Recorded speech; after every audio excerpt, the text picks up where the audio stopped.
السلام علیکم ورحمۃ اللہ وبرکاتہ۔ الحمد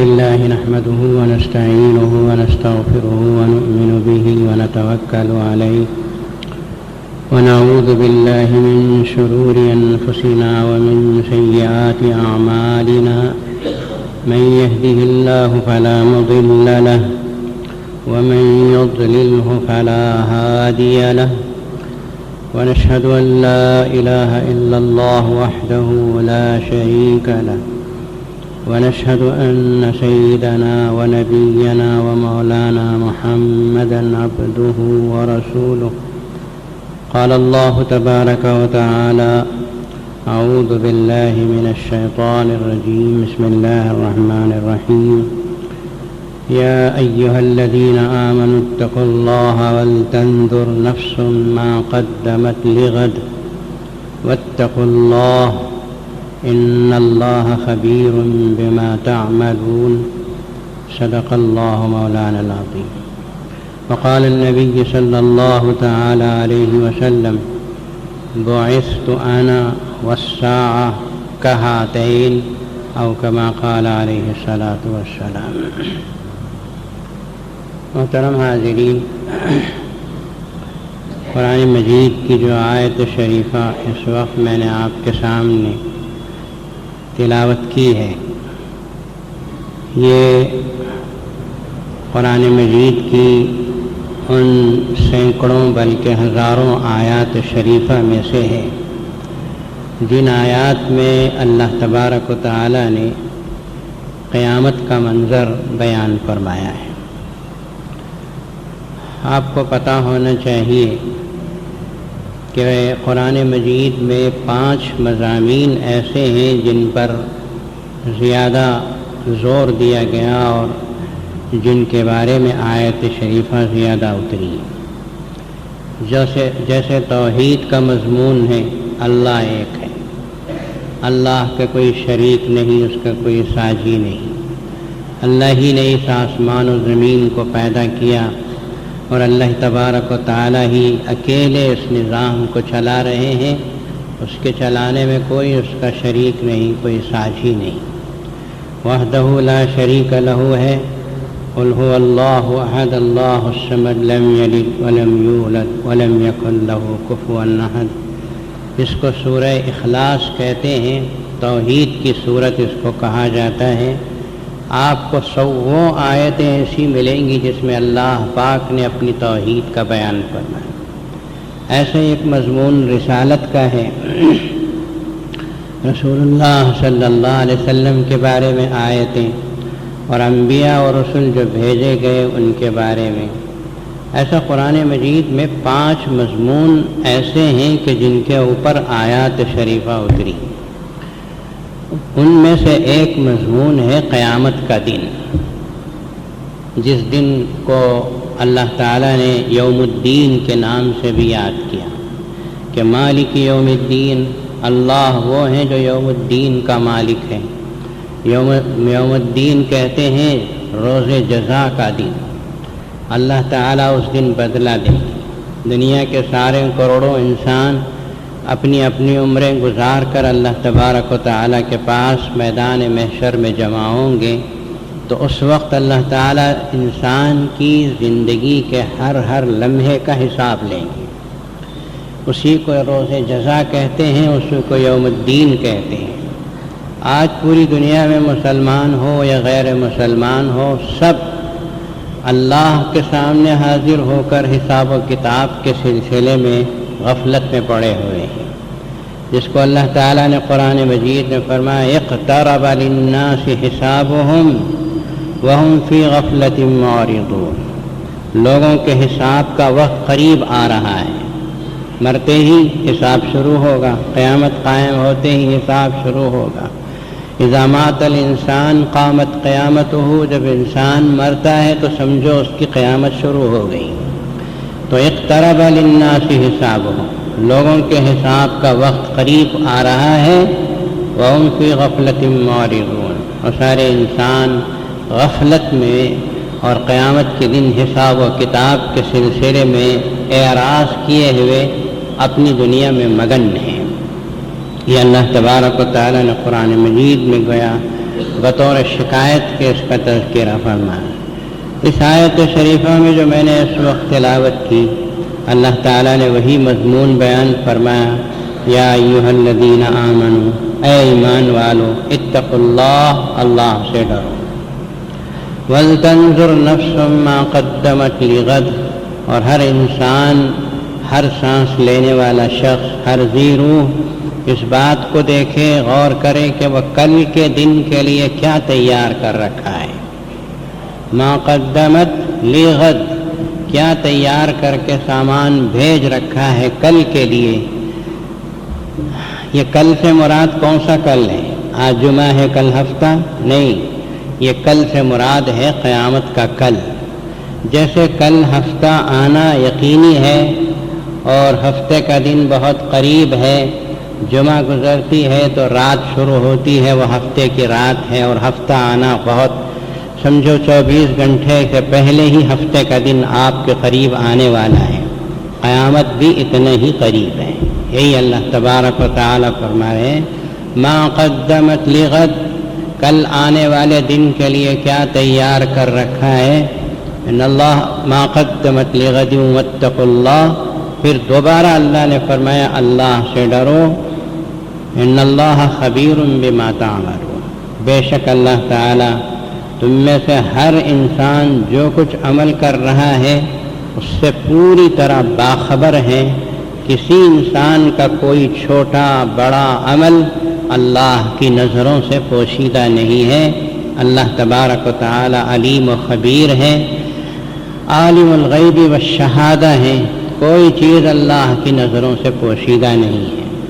تو یہ اللہ تعالیٰ نے وارننگ دی، دیکھو کل کے لیے کیا تیار کر رکھے ہو۔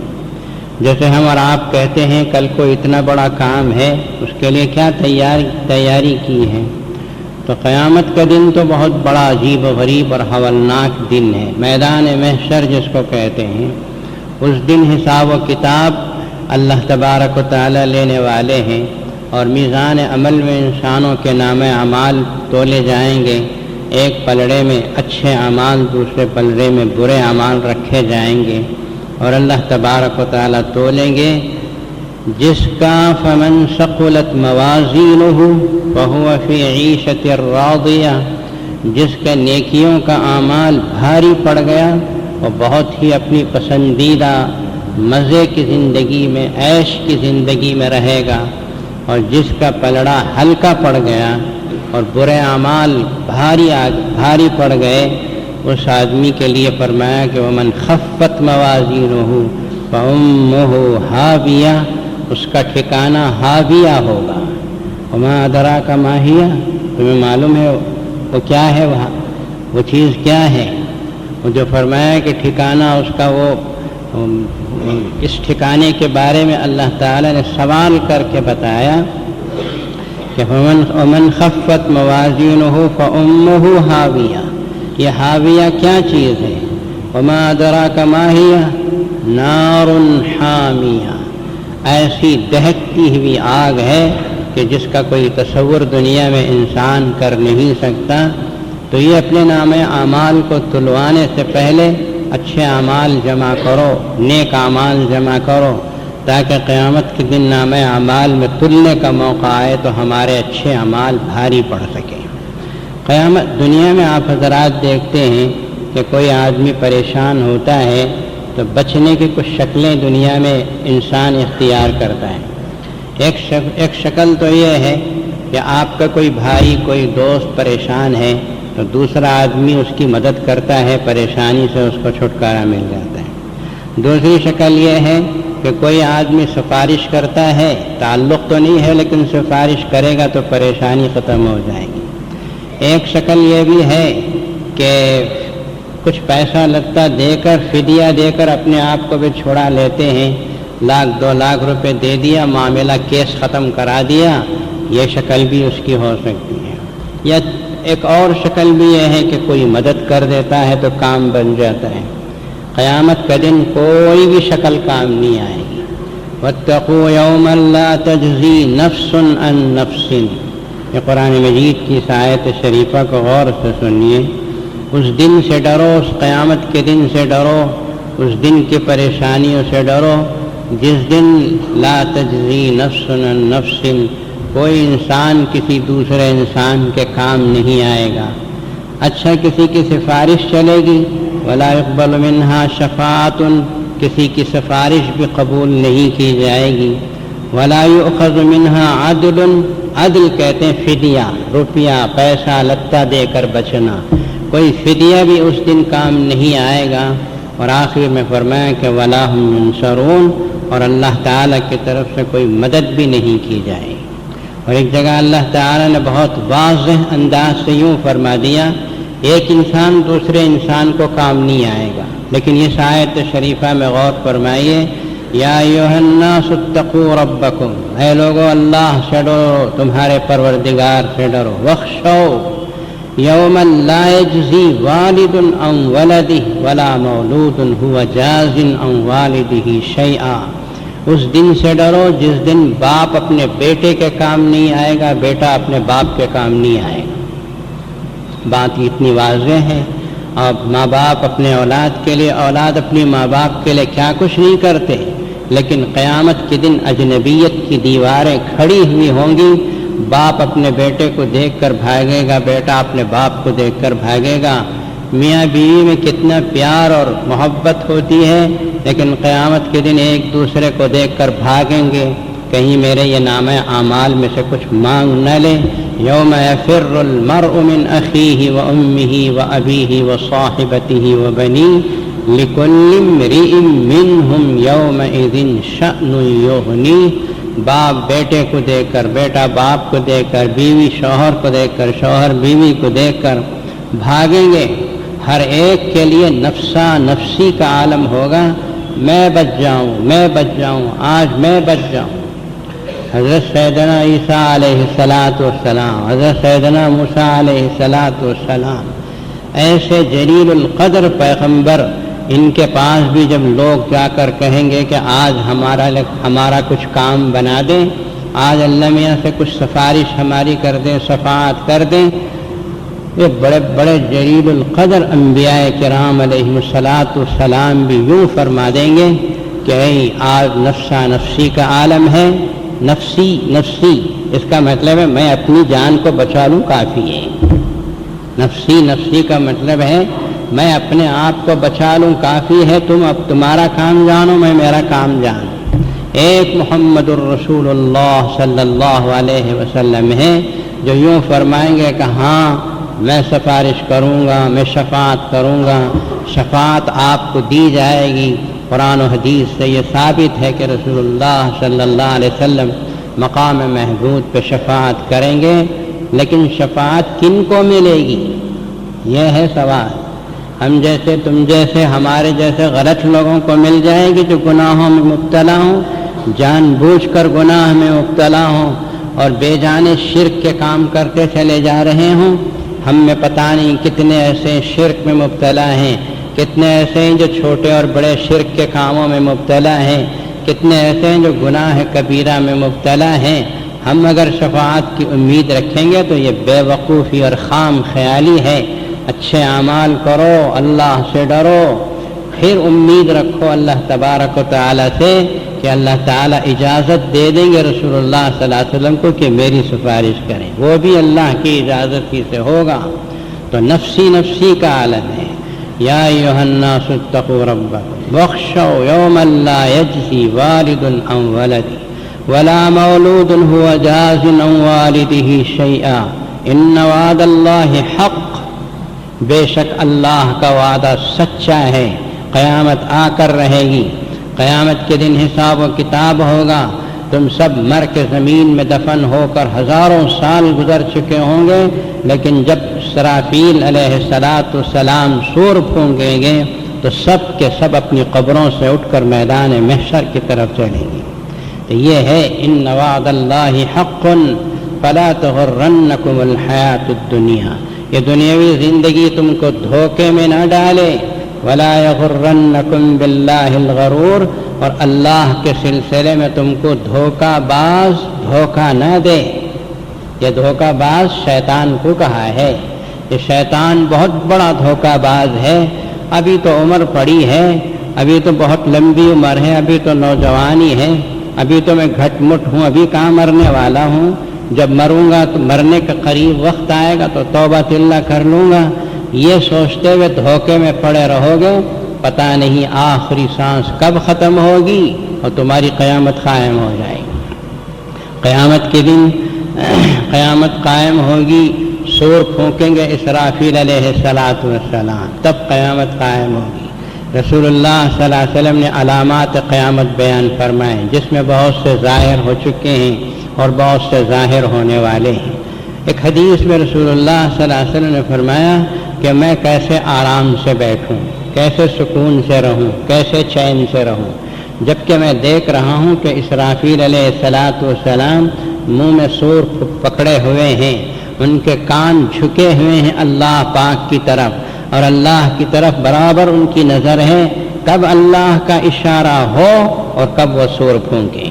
پیغمبر خدا صلی اللہ علیہ وسلم نے فرمایا کہ جب سور پھونکنے کا وقت آئے گا، دنیا کے انسان اپنے اپنے کاموں میں مشغول ہیں، کوئی کھا رہا ہے، کوئی پی رہا ہے، کوئی نہا رہا ہے، کوئی اپنے کاموں میں مصروف و مشغول ہے، کہ اچانک ہلکی سی آواز گونجے گی، لوگ متوجہ ہوں گے کیسی آواز ہے، آپس میں کہیں گے تم سن رہے ہو، وہ کہے گا ہاں میں بھی سن رہا ہوں، تم سن رہے ہو۔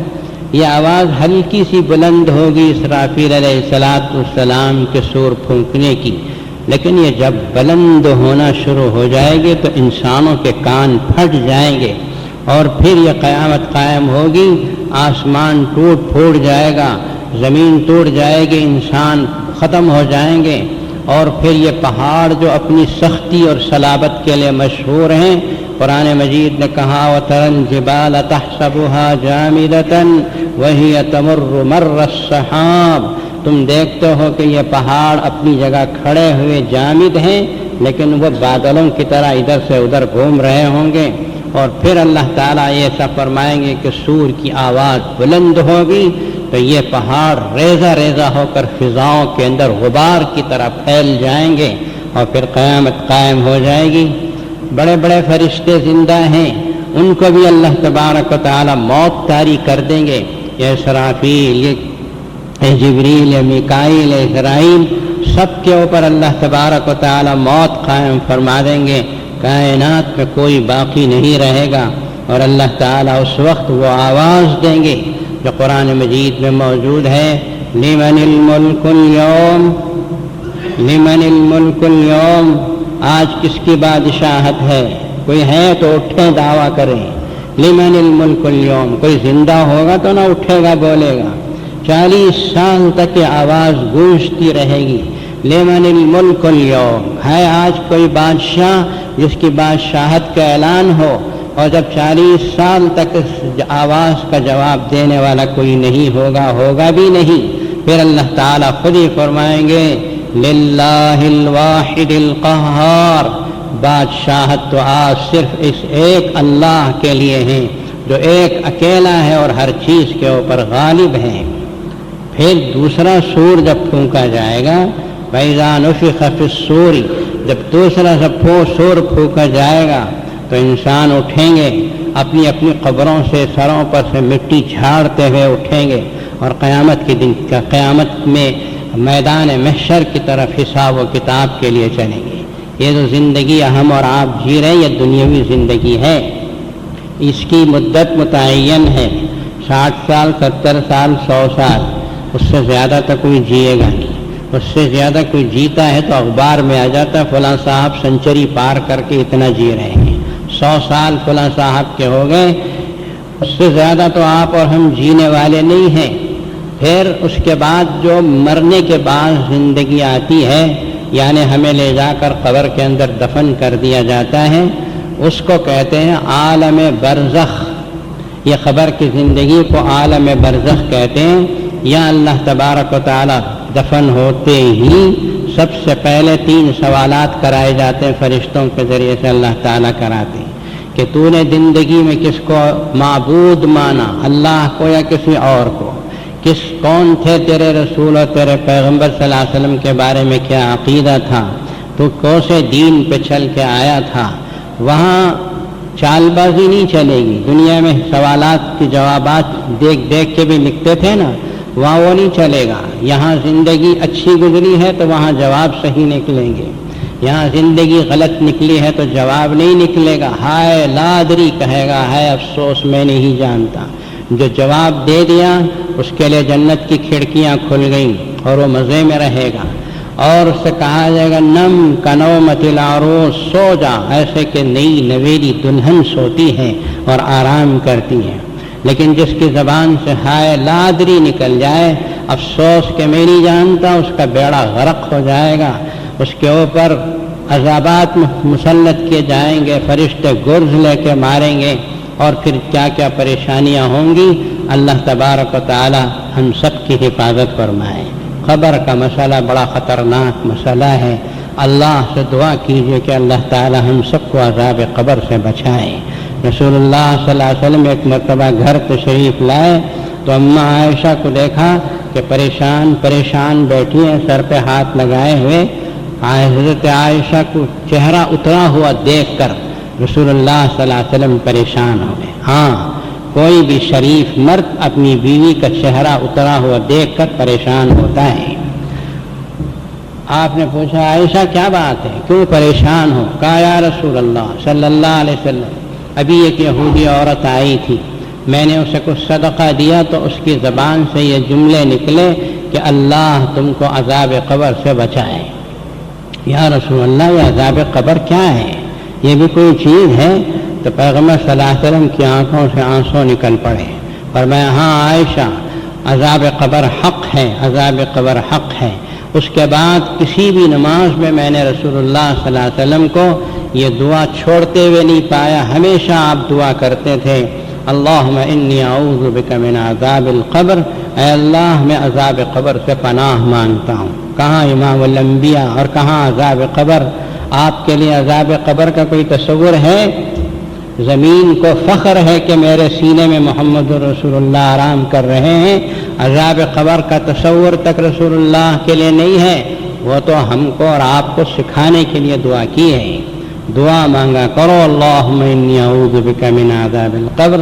صحابہ کرام فرماتے ہیں ایک مرتبہ رسول اللہ صلی اللہ علیہ وسلم نے عذاب قبر کا نقشہ کھینچا تو مسلمانوں کی چیخیں نکل گئی، اور پیغمبر صلی اللہ علیہ وسلم نے فرمایا کہ عذاب قبر سے ہمیشہ پناہ مانگا کرو۔ جو آدمی قبر میں سوال جواب سے پار ہو گیا وہ آخرت کی ساری منزلوں سے پار ہو گیا، اور جو یہاں اٹک گیا پھر اس کے بعد کسی منزل میں وہ کامیاب نہیں ہو سکتا۔ تو یہ جو قبر کا منظر ہے اس کو کہتے ہیں عالم برزخ۔ اس کے بعد تیسرا جو شروع ہوتا ہے وہ قیامت کا دن ہے، یوم الحساب ہے۔ آپ کو معلوم ہونا چاہیے کہ قیامت کے بارے میں اللہ تعالیٰ نے قرآن مجید میں سینکڑوں آیات شریفہ اتاری، اور قیامت کے لیے کئی نام ایسے دیے ہیں جو قرآن مجید میں موجود ہیں۔ اسے یوم القیامہ بھی کہا، اسے یوم الحساب بھی کہا، یہ یوم الجزا بھی ہے، یوم الدین بھی ہے۔ اس کو قرآن مجید میں الحاقہ کبھی کہا، اس کو قرآن مجید میں القارعہ کہا۔ تقریباً 60 یا 70 نام تو ہم نے آج کے جو مجلہ شائع ہو رہا ہے اس میں آیتوں کے حوالے سے ہم نے اس میں جمع کیے ہیں۔ یہ بڑا خطرناک دن ہے، بڑا ہی خطرناک دن ہے، مسلمانوں کو اس سے غفلت نہیں کرنا چاہیے۔ ہمارا ایمان ہے قیامت کے اوپر، مرنے کے بعد اٹھائے جانے پر، اللہ کے سامنے حاضر ہو کر حساب و کتاب دینے پر ہمارا ایمان ہے۔ جب ایمان ہے تو ہمیں اس کی تیاری کرنی ہے، اس کے لیے ڈرنا ہے۔ وَلْتَنْظُرْ نَفْسٌ مَا قَدَّمَتْ لِغَدٍ، ذرا دیکھو کل کے لیے کیا تیاری کر رکھی ہے، کچھ تو اچھے اعمال ہیں کہ کل قیامت کے دن اللہ میاں کے سامنے پیش کر سکیں کہ یا اللہ یہ تھوڑا سا ہے، اسے قبول کر کے معاف کر دے۔ تھوڑا بھی نہ ہو تو کیسے ہو سکتا ہے، تھوڑا بھی نہ ہو تو کیسے ہو سکتا ہے۔ قیامت کا دن بڑا خطرناک دن ہے۔ حدیث میں آیا رسول اللہ صلی اللہ علیہ وسلم نے فرمایا قیامت کے دن اللہ تبارک و تعالی حساب لینے پر آئیں گے، تو حساب جب لیں گے تو جس شخص دو طرح سے ہے کہ ایک تو حساب پوری طرح کھود کرید کے حساب لیں اور ایک یہ ہے کہ آسان حساب لیں. جس کا حساب آسان لے لیا گیا اس کے بارے میں رسول اللہ صلی اللہ علیہ وسلم نے فرمایا کہ وہ بیڑا پار، اس کا تو آسان ہو گیا، جنت میں جائے گا. لیکن جس کا حساب بہت سختی سے لیا جائے گا وہ کتنا بھی بڑا سے بڑا ولی کیوں نہ ہو اللہ کے عذاب سے بچ نہیں سکتا. ایک مرتبہ حضرت عائشہ صدیقہ رضی اللہ عنہا کی مشہور روایت ہے. حضرت عائشہ صدیقہ رضی اللہ تعالی عنہا، دو روایتیں ہیں. ایک روایت یہ ہے کہ پیغمبر صلی اللہ علیہ وسلم نے حضرت عائشہ رضی اللہ عنہا فرماتی ہیں کہ میں نے آپ صلی اللہ علیہ وسلم کو دعا کرتے ہوئے سنا تہجد کی نماز میں، اللہم حاسبنی حسابا یسیرا، اے اللہ میرا حساب آسان لے لے، اے اللہ میرا حساب آسان لے لے. تو نماز فجر کے بعد جب رسول اللہ صلی اللہ علیہ وسلم کمرہ آئے، گھر آئے، تو میں نے اللہ کے نبی سے پوچھا یا رسول اللہ یہ آسان حساب کیا ہے جو آپ مانگ رہے تھے؟ یہ آسان حساب لے لے، کیا ہے آسان حساب؟ تو حضور پاک صلی اللہ علیہ وسلم نے فرمایا کہ عائشہ قیامت کے دن حساب آسان لے لے، اس کا مطلب یہ ہے کہ اللہ تبارک و تعالیٰ کسی بندے کو بلائیں گے، اس کا سارا نام اعمال کھلا ہوا ہوگا اور اللہ تعالیٰ ایک نظر اس طرح ڈالیں گے اور ڈال کے فرمائیں گے کہ جہاں ہم نے تجھے معاف کیا، اور پھر اس کے بعد اللہ تعالیٰ اس کے نام اعمال کو لپیٹ کے اسے جنت میں بیٹھ دیں گے. یہ حساب آسان ہے، حساب آسان ہو گیا. اور جس کا حساب اللہ تعالیٰ آسان نہ لے، سخت لے، اس کے بارے میں رسول اللہ صلی اللہ علیہ وسلم نے فرمایا کہ عائشہ جس کا حساب سخت لیا جائے گا، ہلاکا، وہ آدمی ہلاک ہو کر رہے گا، وہ آدمی اللہ کے عذاب سے بچ نہیں سکتا، گرفتار ہوئے بغیر نہیں رہ سکتا. اسی لیے رسول اللہ صلی اللہ علیہ وسلم نے فرمایا اللہ سے آسان حساب مانگو، قیامت کے دن اللہ آسان حساب لے. رسول اللہ صلی اللہ علیہ وسلم کے ہمارے اوپر بڑے احسانات ہیں. وہاں اللہ کے رسول موجود ہوں گے، وہاں مقام محمود پہ آپ صلی اللہ علیہ وسلم موجود ہوں گے. حضرت علامہ اقبال نے اپنے ایک فارسی شعر میں یوں کہا ہے کہ یا اللہ قیامت کے دن میرا حساب لینا ہے تو آسان لے لے، آسان حساب لے لے، میرا بیڑا پار فرما دے. اور اگر اے اللہ تو اگر میرا حساب آسانی سخت ہی لینا چاہتا ہے تو ایسا کر یا پروردگار کہ محمد الرسول اللہ صلی اللہ علیہ وسلم کی نگاہوں سے چھپا کے لے لے. اس لیے کہ میں آپ کے سامنے شرمندہ نہیں ہونا چاہتا کہ یہ میرا امتی جس کے لیے میں رات بھر کھڑے ہو کے دعائیں کرتا تھا، ایسے برے برے اعمال لے کے یہاں اللہ کے سامنے آیا، میرے سامنے آیا، اس شرمندگی سے میں بچنا چاہتا ہوں. یا اللہ میرا حساب رسول اللہ صلی اللہ علیہ وسلم کے سامنے نہ لے. تو یہ حضرت علامہ اقبال کا احساس تھا جو میں سمجھتا ہوں کہ ہر مسلمان کا احساس ہونا چاہیے کہ ہمارے آقا محمد رسول اللہ صلی اللہ علیہ وسلم کے سامنے ہم سب کو شرمندہ نہ ہونا پڑے. ہم بھی دعا کرتے ہیں یا اللہ ہمارا حساب آسان لے لے، آسان ہی لے لے، اور اگر حساب لینا ہے تو ہم نہیں کہیں گے ہمارا حساب آسان لے لے، بس یہی ہم آپ سے مانگتے ہیں یا اللہ، اس کے علاوہ اور کچھ نہیں مانگتے. تو حضرت عائشہ سے فرمایا یہی آسان حساب ہے کہ اللہ تعالیٰ معاف کر دیں گے، جنت میں بھیج. پھر حضرت عائشہ صدیقہ رضی اللہ عنہا کی ایک دوسری روایت ہے کہ پیغمبر صلی اللہ تعالیٰ علیہ وسلم نے ایک مرتبہ حضرت عائشہ صدیقہ رضی اللہ تعالیٰ عنہا رو رہی تھی کمرے میں بیٹھ کر اپنے حجرے میں. تو حضور پاک صلی اللہ علیہ وسلم کو بہت محبت تھی حضرت عائشہ سے، اور اپنی ساری بیویوں میں بہت زیادہ چاہتے تھے. تو حضرت عائشہ صدیقہ رضی اللہ عنہا سے فرمایا کہ یا رسول اللہ، اے عائشہ تم رو کیوں رہی ہو؟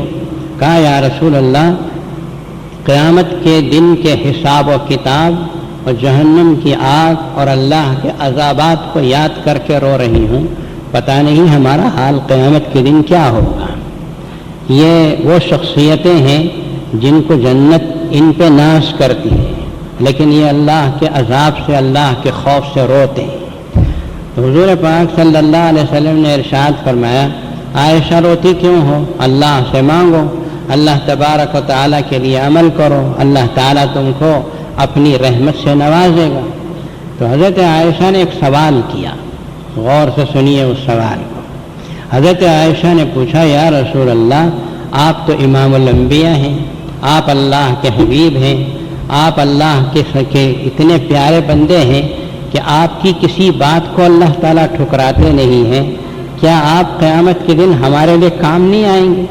میں آپ کی بیوی ہوں، فلاں آپ کی بیوی ہے، اور یہ حسن و حسین، یہ فاطمہ سب آپ کی اولاد ہیں، کیا آپ ہمارے لیے، اہل بیت کے لیے، اہل و عیال کے لیے کچھ کام نہیں آئیں گے؟ تو نبی پاک صلی اللہ علیہ وسلم نے فرمایا کہ عائشہ، قیامت کا منظر ایسا ہے کہ 3 وقت ایسے ہوں گے جہاں کوئی کسی کے کام نہیں آئے۔ 3 وقت ایسے ہوں گے قیامت کے دن کہ جب کہ کوئی کسی کا کام نہیں آئے گا۔ اس کے علاوہ ہو سکتا ہے کہ کسی وقت میں مجھے سفارش کا موقع ملے، شفاعت کی اجازت ملے، میں سفارش کر دوں۔ 3 وقت بڑے کڑے وقت ہیں۔ پوچھا کیا ہے؟ حضرت عائشہ صدیقہ رضی اللہ عنہا نے پوچھا وہ 3 وقت کون سے ہیں؟ کہا ایک وقت وہ جب کہ نامہ اعمال میں اچھے اور برے اعمال کو تولنے کا موقع ہوگا، کہ وہاں کوئی کسی کا کام نہیں آئے گا، سب سوچتے رہیں گے کہ میرا کیا ہوگا، میرا کیا ہوگا۔ یہ ایک بڑا کڑا وقت ہوگا جب اعمال ترازو میں تل رہے ہوں گے، یہ ایک سمجھ میں آیا۔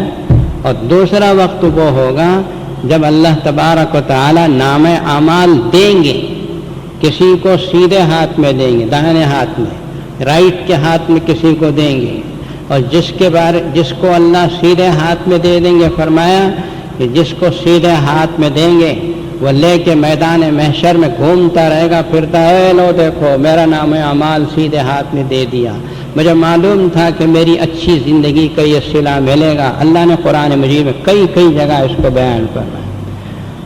کچھ لوگوں کو اللہ تعالیٰ بائیں ہاتھ میں دے دیں گے، لیفٹ کے ہاتھ میں دے دیں گے، اس کا بھی بیڑا غرق۔ اور کچھ لوگوں کو اللہ تعالیٰ سینے میں سے ہاتھ ڈال کے کھینچ کے پیٹھ کے پیچھے سے دیں گے، سمجھے؟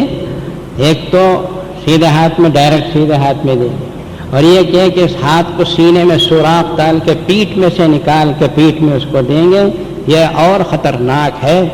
یہ موقع ایسا ہوگا کہ ہر انسان نفسی میں مبتلا ہوگا کہ پتہ نہیں اللہ تبارک و تعالیٰ مجھے کون سے ہاتھ میں دیں گے، یہ ہاتھ میں دیں گے، یہ ہاتھ میں دیں گے، یا اس ہاتھ میں دیں گے تو پیٹھ کے پیچھے کھینچ کے دیں گے۔ یہ دوسرا وقت بڑا کڑا وقت ہوگا جہاں کوئی کسی کا نہیں۔ اور تیسرا وقت فرمایا حضور اکرم صلی اللہ علیہ وسلم نے کہ اللہ تعالیٰ پل صراط کو جہنم پہ بچھا دیں گے۔ قرآن مجید میں فرمایا وَإِن مِّنكُمْ إِلَّا وَارِدُهَا، تم میں سے ہر آدمی کو پل صراط پہ گزرنا ہی ہے، وہاں سے گزرے بغیر کوئی جنت میں بھی نہیں جا سکتا، جہنم میں بھی نہیں جا سکتا۔ پل صراط کو جہنم پر بچھا دیا جائے گا اور کہا جائے گا جاؤ اس کے اوپر سے، اس کے اوپر سے جاؤ۔ جو آدمی نیک ہے، ایمان ہے، عمل صالح ہے، اللہ سے ڈر کے گزارتا تھا، دنیا میں لوگوں کے کام آتا تھا، خود بھی اچھے کام کرتا تھا، دوسروں کو بھی اچھے کام کرنے کا حکم دیتا تھا، اچھی زندگی گزار کے گیا تو اللہ تعالیٰ اس کے اعمال کے مطابق پل صراط پر سے اسے گزار دیں گے۔ کوئی بجلی کی طرح گزر جائے گا، کوئی اور سے کم، کوئی اس سے کم، کوئی کچھوے کی چال میں گزرے گا۔ پل صراط پر سے جو گزرے گا تو اس کی جو انٹری ہوگی وہ جنت میں ہوگی، لیکن پل صراط پہ کٹ کے جو گرے گا تو وہ سیدھے جہنم میں گرے گا۔ اللہم احفظنا من، اللہ ہماری حفاظت فرمائے۔ یہ 3 کڑے وقت ایسے ہیں کہ جہاں کوئی کسی کا نہیں ہوگا۔ نبی پاک صلی اللہ علیہ وسلم نے ایک مرتبہ یہ مضمون صحابہ کرام کے سامنے بیان فرمایا تو پیغمبر خدا صلی اللہ علیہ وسلم کے صحابہ رونے لگے، کہا یا رسول اللہ آپ ہمارے لیے کیا فرماتے ہیں، ہمارے لیے کیا حکم ہے، ان حوالناکیوں، ان پریشانیوں سے بچنے کے لیے کیا حکم ہے؟ تو پیغمبر صلی اللہ علیہ وسلم نے فرمایا ہمیشہ یوں کہا کرو حسبنا اللہ و نعم الوکیل، حسبنا اللہ و نعم الوکیل، اللہ ہمارے لیے کافی ہے، وہی کام بنانے والا ہے، اللہ ہمارے لیے کافی ہے، وہی کام بنانے والا ہے۔ یہ ایسی سچی حقیقتیں ہیں کہ دنیا میں کوئی انسان اس کا انکار نہیں کر سکتا۔ جو قومیں ایسی ہیں رسول اللہ صلی اللہ علیہ وسلم سے پہلے گزری، وہ آخرت کو نہیں مانتی تھی، مرنے کے بعد اٹھایا جائے گا اسے ایمان نہیں رکھتی تھی۔ خود رسول اللہ صلی اللہ علیہ وسلم کے زمانے میں بھی ایک شخص کافر و مشرک رسول اللہ کے پاس آیا اور اس کے ہاتھ میں ایک بوسیدہ ہڈی تھی جو کہیں زمین میں پڑی ہوئی سے ملی تھی۔ بوسیدہ ہڈی جب زمین سے نکلتی ہے تو وہ اتنی سخت ہڈی بوسیدہ ہو جاتی ہے تو اسے انگلیوں میں اس طرح رگڑ کر پاؤڈر بنایا جا سکتا ہے۔ تو اس نے رسول اللہ صلی اللہ علیہ وسلم کے سامنے اس طرح اس ہڈی کو پاؤڈر کی طرح سے کھینچا اور اس نے کہا کہ میں یحیی العظام وہی رمیم، ان ہڈیوں کو کون زندہ کرے گا، یہ تو پوری طرح بوسیدہ ہو چکی ہے نا، یہ تو ہڈیاں زمین میں دفن ہو کے ختم ہو گئیں، اب آٹا ہو گئی، کون اس کو زندہ کرے گا؟ سورہ یاسین کے آخر میں آیت شریفہ ہے من یحیی العظام وہی رمیم قل یحییھا الذی، اللہ تعالیٰ نے فرمایا پہلے جس پروردگار نے پیدا کیا وہی دوبارہ زندہ کرے گا، اللہ زندہ کر کے اٹھائیں گے، اللہ اٹھائیں گے، اس میں کسی قسم کا شک و شبہ نہیں۔ ہمارے بچپنے میں آپ حضرات کے بھی ماں باپ نے بچپنے میں رات کو سوتے وقت میں 5 کلمے پڑھاتے تھے، اور 5 کلموں میں یہ بھی آتا تھا کہ مرنے کے بعد البعث بعد الموت، مرنے کے بعد اللہ دوبارہ قیامت میں زندہ کریں گے، حساب و کتاب لیں گے۔ یہ پکا عقیدہ ہے، ہم مسلمانوں کو چاہیے کہ اس قیامت کے دن کے سلسلے میں ہم تیاری کریں۔ ان سب باتوں کے پیش نظر ہی اس مرتبہ کا مجلہ ہی ہم نے قرآن اور قیامت کے دن کے بارے میں نکالا۔ اس میں شروع سے آخر تک قرآن مجید نے قیامت کے بارے میں کیا کیا کہا ہے، کتنی آیتیں ہیں، اور عالم برزخ کیا ہے، ان سے بچنے کی کیا شکلیں ہیں، قیامت کے دن کیا کیا ہونے والا ہے۔ 100 صفحات کا مجلہ ہم نے اس وقت شائع کیا ہے، اس کی کاپیاں آ چکی ہیں، آپ حضرات اسے خریدیے۔ اس کے شائع کرنے کے پیچھے ہمارا صرف ایک ہی مقصد ہے کہ اللہ تعالی ہم کو بھی قیامت کے دن کے بارے میں تیاری کرنے کی کوئی توفیق دے۔ آپ حضرات اپنے گھروں میں اسے لے جا کر پڑھیے، تھوڑا تھوڑا اپنے بچوں کو پڑھ کے سنائیے، اپنے بیوی بچوں کو پڑھ کر سنائیے، اور اس دنیا کی رنگینیوں میں پھنس کر آخرت کو بھلانے سے ان کو منع کیجیے، اس لیے کہ اللہ تعالیٰ نے فرمایا وَلَا تَكُونُوا كَالَّذِينَ نَسُوا اللَّهَ، ان لوگوں کی طرح نہ ہو جاؤ جو اللہ کو بھلا دیتے ہیں۔ اپنے بچوں کو یہ سبق دو کہ بچوں دنیا میں جو چاہے بنو، ڈاکٹر بنو، انجینئر بنو، کچھ بھی بنو، اتنا ضرور ہے کہ اچھے مسلمان بنو، اور ہم کو قیامت کے دن مرنے کے بعد اللہ پاک کے سامنے جا کے جواب دینا ہے۔ یہ تصور اپنے ذہن میں پیدا کرو۔ جب آپ اپنے بچوں کے دلوں میں یہ عقیدہ مضبوط کر دیں گے تو آپ سمجھو یہ کامیاب باپ کی حیثیت رکھتے ہیں۔ اللہ تبارک و تعالی اس مجلے کو قبول فرمائے، ہماری زندگیوں میں تبدیلی لانے کے لیے اللہ تعالی اس کو سبب اور ذریعہ بنائے۔ میں اللہ تعالیٰ کا شکریہ ادا کرتا ہوں کہ یہ سارے کام جامع مسجد میں جو ہو رہے ہیں اللہ تبارک و تعالیٰ کے فضل و کرم سے، اور اللہ تعالیٰ نے آپ کو جو توفیق بخشی ہے اس کی وجہ سے ہو رہے ہیں کہ اللہ تعالیٰ نے جامع العلوم کو ایک ایسا نام عطا فرمایا اور ایسی شان اور شوکت دی ہے کہ دنیا کے کونے کونے تک اللہ کا شکر کہ یہ نام پہنچ چکا ہے۔ امریکہ سے بھی لوگ فون کرتے ہیں، عربوں سے بھی فون کرتے ہیں، لوگ پوچھتے ہیں کہ جامع علوم کا رزلٹ کیسا ہے، جامع علوم نیا کیا ہو رہا ہے، جامع علوم میں نئی عمارتیں کون سی بن رہی ہیں۔ جامع علوم اللہ نے اس کو قبول کر لیا، اللہ نے اس کو قبول کر لیا، اس لیے کہ وہ 5-10 روپے کا چندہ جو آپ چادر میں ڈالتے ہیں وہ صرف اللہ کے لیے ڈال کے جاتے ہیں۔ جو کام اللہ کے لیے کیا جاتا ہے اللہ تبارک و تعالیٰ اپنی رحمت میں اسے لے لیتے ہیں اور اس کو ترقی عطا فرماتے ہیں۔ یہی وجہ ہے کہ جامع مسجد کا ٹرسٹ اس وقت کئی کاموں کی جاری رکھنے کی وجہ سے مقروض ہے، اس کے باوجود کوئی کام ہمارا رک نہیں پا رہا ہے۔ آپ حضرات کی مدد، نصرت و اعانت ایسے ہی جاری و ساری رہے تو ہم سمجھتے ہیں کہ اللہ تبارک و تعالیٰ ایک نہ ایک دن ایسا آئے گا، اور ضرور آئے گا، کہ جامع العلوم ایک یونیورسٹی کی شکل اختیار کر جائے اور اللہ تعالیٰ اسے جو ہندوستان بھر کو فائدہ پہنچ رہا ہے، جامع العلوم کے ذریعے سے پوری دنیا کے مسلمانوں کو فائدہ پہنچے۔ اللہ تبارک و تعالی آپ حضرات کی مدد و نصرت و اعانت کو شرف قبولیت عطا فرمائے، اس کو قبول فرما کر عالم اسلام کے لیے خیر کے فیصلے فرمائے، ہندوستان میں امن اور امان قائم فرمائے۔ جو حکومت ہندوستان میں قائم ہوئی، اللہ تعالیٰ اپنے فضل و کرم سے اس کو طاقت دے، قوت دے، اور ہندوستان میں امن و امان کو قائم رکھنے کی توفیق دے، اور اللہ تعالیٰ ہماری اولاد و افراد کو اسلام و قرآن سے وابستہ فرما دے۔ مرنے کے بعد اللہ تعالیٰ اس کو ذریعہ نجات بنائے۔ وآخر دعوانا الحمدللہ رب العالمین۔